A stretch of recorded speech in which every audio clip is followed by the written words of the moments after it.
Bonjour. Un automate est un outil pour savoir si des mots appartiennent ou pas à un langage. Notre objectif ultime est d'utiliser cet outil au sein d'applications informatiques. Par exemple, pour filtrer des entrées utilisateurs, pour concevoir des interfaces utilisateurs aussi, ou bien pour vérifier des spécifications fonctionnelles quand on fait du test de logiciel. Mais comment coder un automate dans un ordinateur pour qu'un programme soit capable de reconnaître les mots d'un langage? C'est justement ce que nous allons examiner dans cette vidéo en nous concentrant sur l'aspect algorithmique de ce formalisme. Une fois que vous aurez compris l'algorithme, vous pourrez le traduire assez facilement dans différents langages de programmation. Allez, allons-y, on plonge. Nous avons vu précédemment la notion de langage définie sur un alphabet. Le langage associé à un automate est l'ensemble des mots acceptés, on dit aussi reconnus, par l'automate. Qu'est-ce que cela signifie accepter? Rappelons qu'un mot est accepté par un automate s'il est l'étiquette d'un chemin qui part d'un état initial et finit sur un état final de l'automate. Par exemple, le mot BA est reconnu par l'automate dessiné ici. Il correspond au chemin 1, B, 2, A, 3, où 1 est un état initial et 3 un état final. Qu'en est-il du mot AABAB? Pour ce mot, il nous faut un peu plus de temps pour parvenir à la réponse. Maintenant, interrogez-vous. Comment pouvez-vous décrire le procédé par lequel vous avez répondu à la question? C'est en effet ce qui nous préoccupe ici.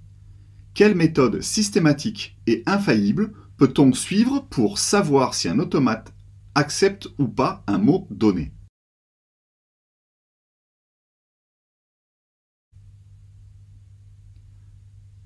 Comme un mot donné est reconnu par l'automate s'il existe un chemin satisfaisant, un principe évident semble être d'énumérer l'ensemble des chemins possibles pour former le mot depuis un état initial.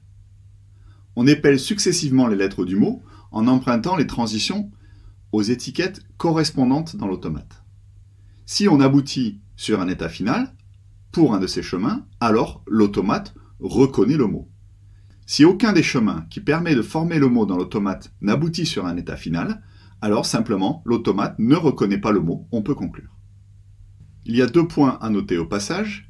Comme plusieurs chemins permettent de reconnaître le même mot, ça veut dire qu'il va falloir garder une trace du chemin par lequel on est passé pour, si on a un souci, pouvoir étudier les autres chemins.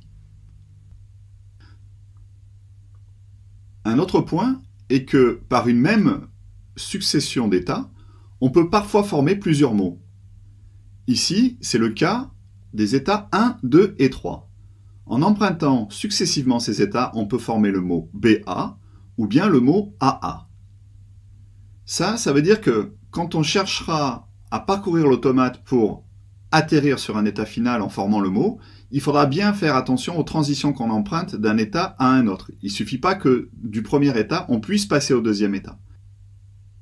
Il faut aussi qu'il y ait une transition étiquetée par la lettre du mot qu'on est en train d'épeler.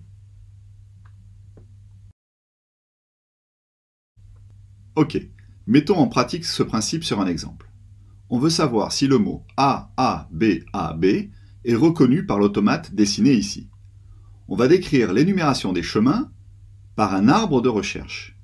En effet, ces chemins ont souvent des débuts identiques. Et utiliser un arbre de recherche permet de ne représenter qu'une seule fois ces débuts identiques. Ici, dans l'exemple de notre mot, on a un A en première lettre. Ce A doit être formé depuis l'état initial de l'automate. On n'a pas le choix, il n'y a qu'un seul état initial. Cette lettre A, depuis l'état 1, peut nous amener dans l'état 2, ou bien nous amener à rester sur l'état 1 par une transition étiquetée par la lettre A. Pour la prochaine étape, supposons qu'on explore d'abord l'état 2. Mais on garde en mémoire qu'il faudra revenir étudier l'autre alternative, si aucun chemin partant de 2 ne nous permet d'épeler le mot recherché. Alors, depuis 2, on peut épeler la lettre A du mot à traiter en allant dans les 3 états possibles, 1, 2 ou 3. Supposons que l'on aille d'abord en 2. On doit maintenant épeler un B. Mais aucune transition ne sort de l'état 2 avec cette lettre. On est donc dans une impasse. Revenons dans ce cas, au dernier choix qu'on avait fait.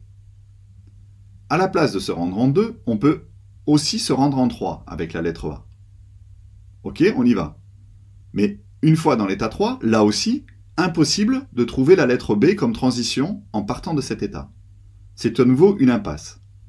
Donc on revient et on explore maintenant le troisième choix qu'on avait. Ce choix nous amène en 1 par la lettre A. Et de 1, on peut enfin épeler la lettre B. Ouf! Alors avec un B, on peut se rendre dans l'état 2 ou dans l'état 3. Supposons qu'on commence par explorer l'état 2, la prochaine lettre du mot recherché est un A. Depuis 2, par un A, on peut se rendre en 1, en 2 ou en 3. Si comme tout à l'heure, on explore d'abord l'état 2 et l'état 3, on va tomber dans des impasses. Pas grave, on revient sur la troisième alternative qui est d'aller dans l'état 1 par la lettre A. Il ne nous reste plus alors que la dernière lettre du mot à reconnaître. Donc on cherche une transition sortante de l'état 1 par un B. La première destination qu'on peut examiner est l'état 3. À ce moment-là, on vient d'épeler toutes les lettres du mot recherché. On examine donc l'état 3 pour savoir si c'est un état final. Bingo, c'est un état final dans notre cas de figure. Conclusion, le mot AABAB est reconnu par cet automate. Comme seule une réponse oui/non nous intéressait, nous n'avons pas besoin d'explorer les autres chemins permettant de former ce mot dans l'automate. C'est-à-dire que toute la partie de l'arbre de recherche qui n'a pas encore été explorée peut être abandonnée.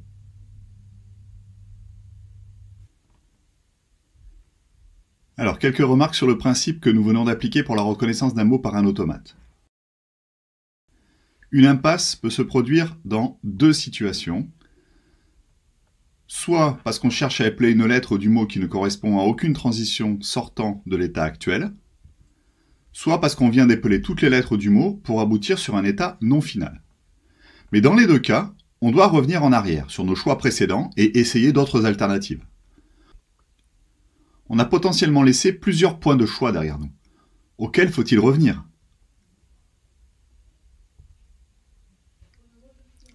En pratique, on va revenir au dernier choix rencontré, pour une raison simple. Si on écrit notre algorithme d'exploration de façon récursive, c'est la logique d'exécution du programme qui va gérer toute seule la mémorisation des points de choix. Ça nous évitera de mettre en place une structure de données spécifique. Et quand on revient d'un appel récursif, par exemple parce qu'on est tombé dans une impasse, par défaut, on revient au choix précédent. Donc c'est pour ça qu'on va avoir cette logique de revenir au dernier point de choix. Enfin, comme je vous l'ai dit tout à l'heure, dès qu'on trouve un chemin dans l'automate qui conduit à reconnaître le mot, alors on arrête les recherches. Pour coder ça, on va maintenir une variable booléenne qu'on appellera trouver, par exemple, et dès que cette variable va passer à vrai, alors on pourra arrêter les recherches. Dans ces idées algorithmiques, vous avez sûrement reconnu des morceaux d'algorithmes que vous connaissez déjà. On a d'un côté des éléments de parcours de graphe, parcours en profondeur de graphe, en fait, on prend cet automate depuis l'état initial, on suit des arêtes du graphe, en fait, des transitions de l'automate, et on avance comme ça en profondeur dans le graphe. Et les autres éléments algorithmiques viennent du backtrack.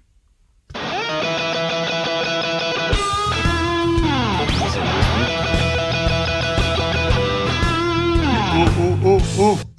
J'ai pas dit backing track, j'ai dit backtrack. Voilà. Alors, qu'est-ce que c'est que le backtrack? C'est un algorithme qui fonctionne par essai-erreur, un peu comme nous. On va explorer un chemin et si ça marche pas, on revient, on essaye un autre chemin. Et extrêmement utilisé en intelligence artificielle et en recherche opérationnelle. Comment s'écrit cet algorithme? De façon récursive. Alors, voyons ça tout de suite. La première chose dont il nous faut discuter, c'est les structures de données. En effet, l'objet principal manipulé par l'algorithme est un automate. Un automate, on vous le rappelle ici, c'est un quintuplé formé de un alphabet, un ensemble d'états, un sous-ensemble d'états initiaux, un sous-ensemble d'états finaux, et un ensemble de transitions, delta, qui est lui-même constitué de triplés. Un état de départ, une lettre, un état d'arrivée. Bref, l'automate est une grosse structure de données. Donc ce qu'on va faire, c'est éviter de le passer en paramètres à chaque appel de fonction, parce que sinon tout ça, ça va aller dans la pile et ça va prendre beaucoup de place en mémoire. On va donc plutôt coder l'automate sous la forme d'une variable globale, ou d'un ensemble de variables globales. Alors intéressons-nous d'abord à la première partie de l'algorithme. C'est l'algorithme qui s'appelle chercher ici.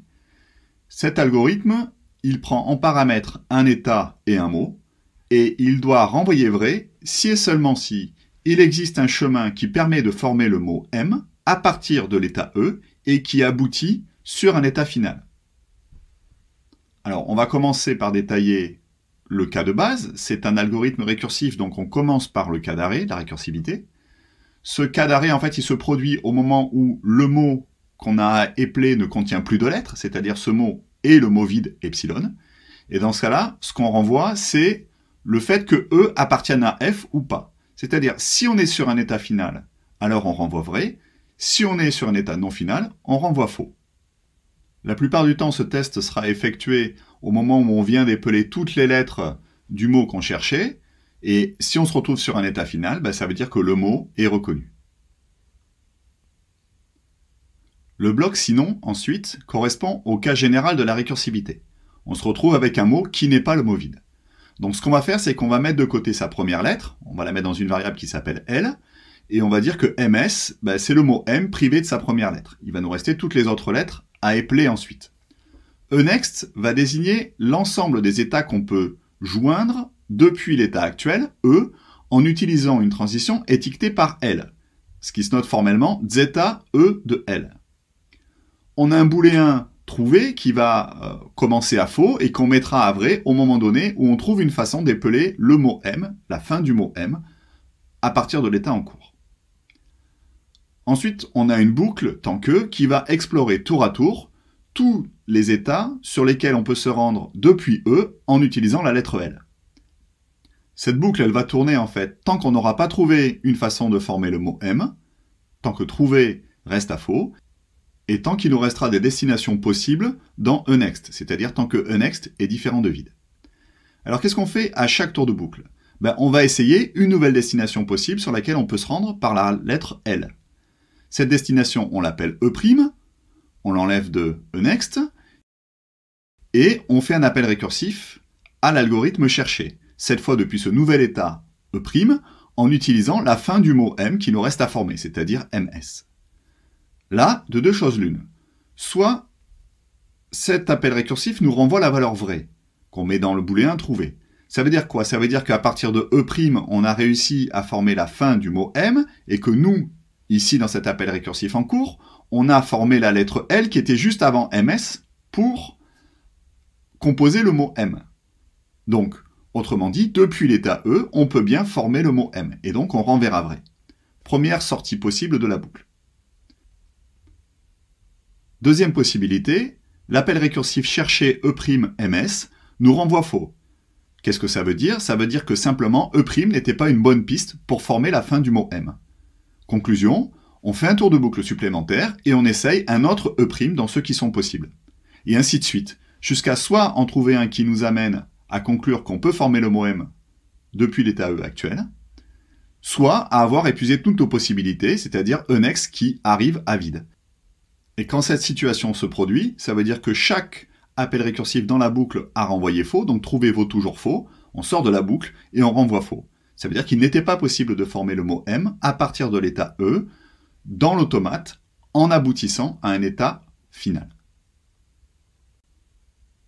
Dernière remarque, avec sa formulation récursive, vous voyez que cet algorithme n'a absolument pas de structure de données pour gérer les différents choix qui restent en suspens.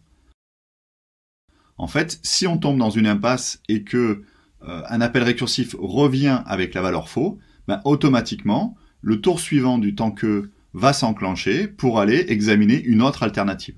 C'est la magie de la récursivité.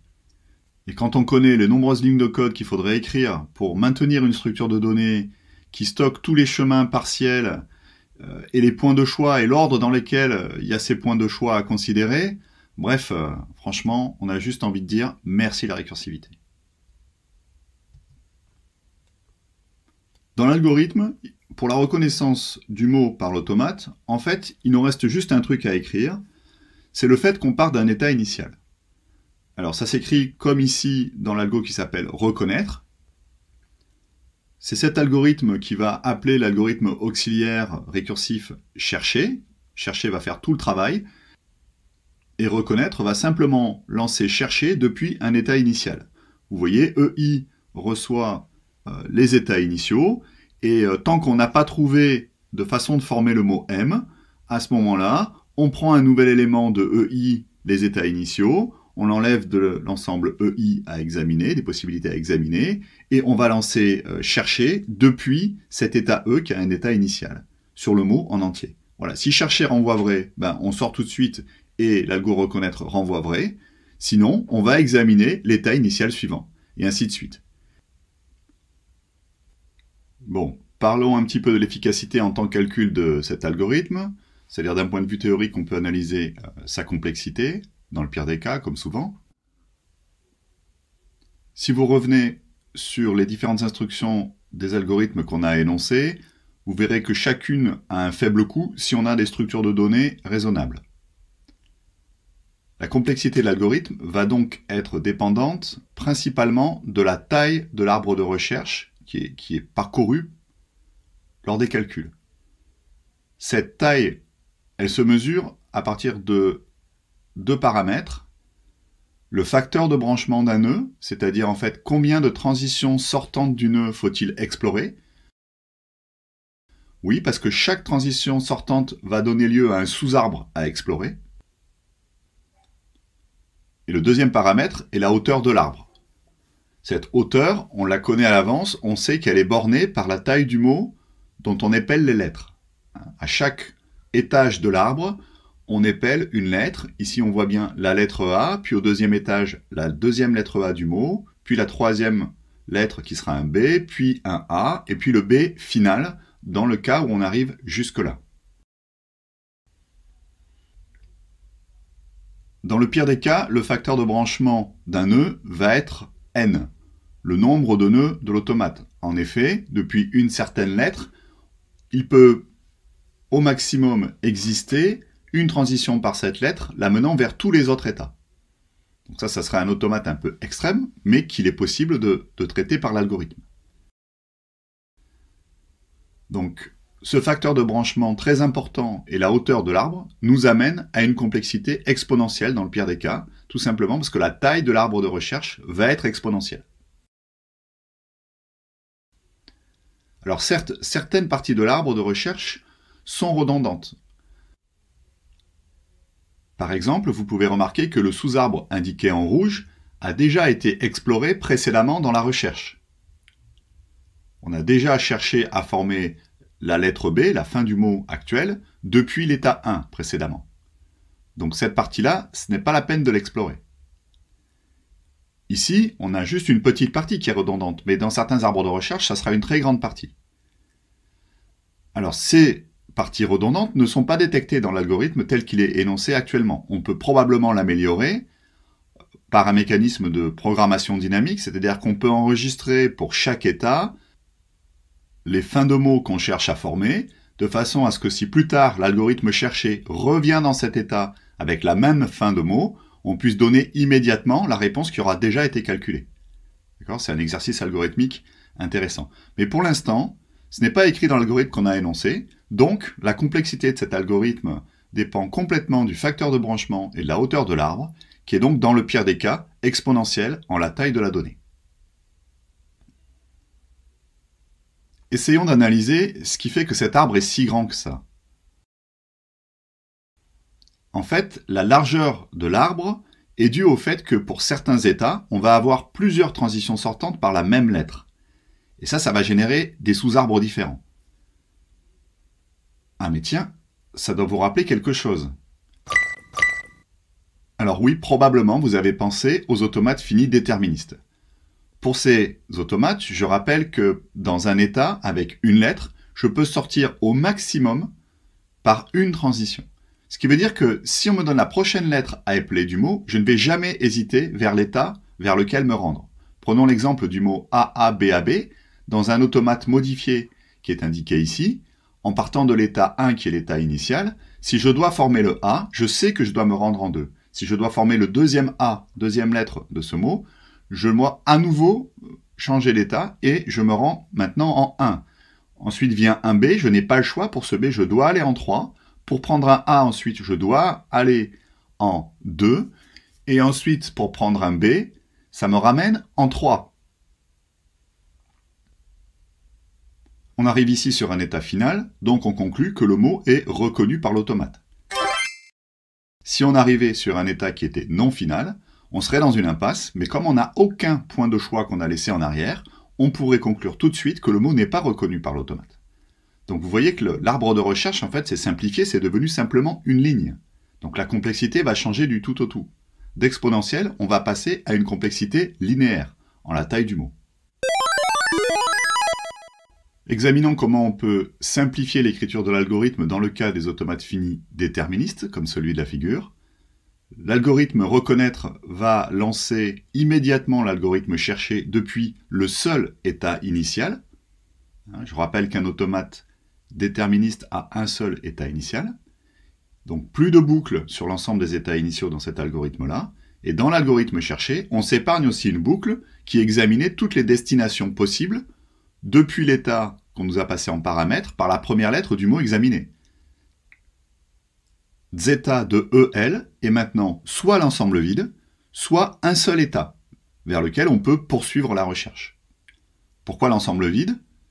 Parce que parfois, il n'existe pas de transition sortante par la lettre qui nous intéresse.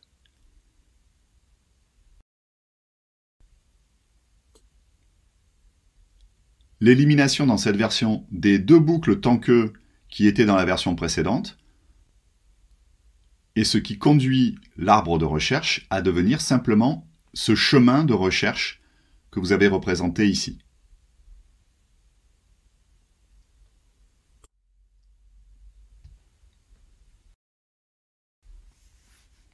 Pour finir, revenons sur les points importants que nous avons vus ensemble. La recherche d'un mot dans un automate est essentiellement un parcours de graphe. Il s'agit d'un parcours en profondeur, et ici, elle correspond à un arbre de recherche qui explore les chemins possibles que l'on peut former dans l'automate pour détecter s'il reconnaît un mot ou pas. La récursivité est le mécanisme sur lequel on s'appuie pour gérer tout ce qui est choix dans cette exploration et retour en cas d'impasse. C'est l'algorithme de backtrack. La complexité qu'on obtient pour l'algorithme dans le cas général est exponentielle. Heureusement, pour finir, nous avons vu une classe d'automates pour lesquels cette complexité diminue grandement. Ce sont les automates finis déterministes pour lesquels on peut simplifier l'algorithme. Donc on voit ici un intérêt très important des automates finis déterministes, le fait que reconnaître un mot dans ces automates se fait de façon beaucoup plus efficace que pour un automate fini non déterministe. C'est pour ça que d'un point de vue opérationnel, on préférera très souvent avoir un automate fini déterministe. Voilà, c'est tout pour cette vidéo. À bientôt.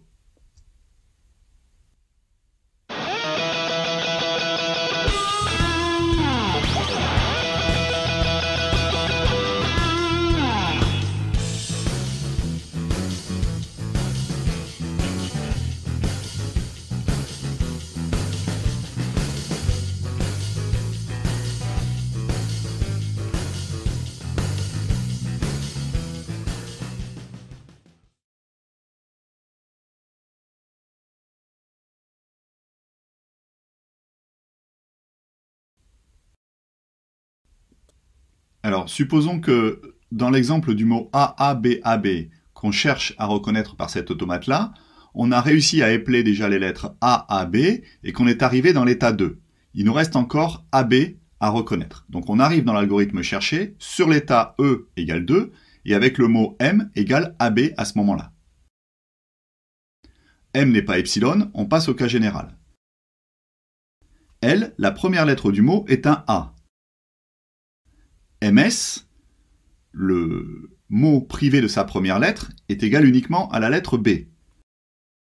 eNext, la liste des états dans lesquels on peut se rendre depuis l'état actuel, qui est 2, par la lettre L, qui est A, et donc 1, 2 et 3. Un ensemble de 3 éléments. Donc on va potentiellement déclencher 3 appels récursifs. Un appel à chercher de 1, B, puisque MS vaut B actuellement, un chercher de 2B ensuite, et un chercher de 3B ensuite. D'accord ? Alors, supposons qu'on fasse le premier appel, chercher de 1B. On réenclenche la mécanique, on recommence l'algorithme tout en haut avec ce nouvel état 1 et ce nouveau mot B. La première lettre du mot est B, la suite du mot est epsilon. Quand on a enlevé le B, il ne reste plus de lettres, donc on est sur le mot vide. eNext est cette fois uniquement l'état 3, parce que de 1 par la lettre B, on peut se rendre uniquement dans l'état 3. Et donc on commence notre boucle en déclenchant premier tour de boucle et seul tour de boucle. L'algorithme lance l'appel récursif chercher 3 epsilon. Cette fois, c'est le cas de base qui va s'enclencher, puisqu'en fait, on arrive avec un mot qui est epsilon, et on renvoie E appartient à F. E, ici, c'est 3, et 3 est bien un état final, donc on renvoie vrai. L'appel récursif en cours s'arrête, et sa valeur vraie est renvoyée au milieu de l'appel récursif précédent, qui était ici, à chercher E' de MS, avec E'3 et MS epsilon. Donc on sort du tant que, puisque trouver passe à vrai, et on renvoie vrai, la valeur de trouver. L'appel récursif donc actuel s'interrompt, et on revient à l'appel récursif précédent, qui était chercher de 1B. Donc ce chercher de 1B renvoie vrai, on met vrai dans trouver, etc., etc. Et ce vrai va être renvoyé jusqu'à l'appel initial qui avait été déclenché pour le mot AABAB. Et cet appel initial, bien sûr, on va le déclencher à partir d'un état initial.